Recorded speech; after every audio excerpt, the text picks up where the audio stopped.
waxaan maanta soo dhaweynay madaxweynaha dowladda Jubbaland madaxweyne Axmed Madoobe waxaan ku faraxsanahay in uu maanta uu nagala soo qayb galay xafladda caleemasaarka ee berri dhici doonto waxaan uga mahadcelinayaa isaga iyo wafdigii ballaarnaa ee la socday sida ay noo soo shaqfeen waxaan rajaynaynaa haddii ilaahay muddada ay nala joogaan in ay nala wadaagi doonaan farxaddaas ay dadka reer Puntland ay ugu dabaaldegayaan doorashadii ka dhacday 8 bishan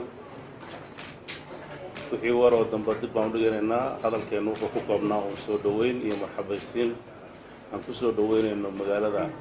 Garowe caasimadda dowladda Puntland mudan madaxweyne soo dhaweyn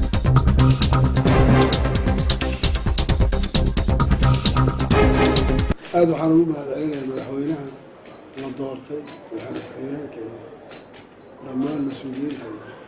shacabka reer Puntland gaar ahaan Garowe soo dhaweynta qadarinta iyo xushmada mudan ay nagu soo dhaweeyeen maanta magaalada Garowe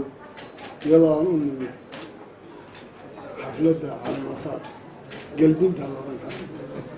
madaxweynaha cusub ee la doortay aan odhan karana Puntland waa meel mudan in wax badan lagaga daydo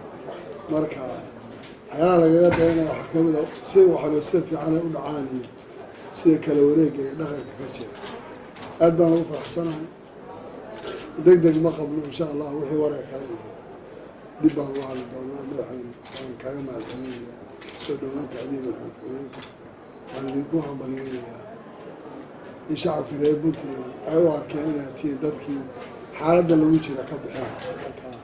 waxaan leeyahay guul baan idiin rajeynaya insha allah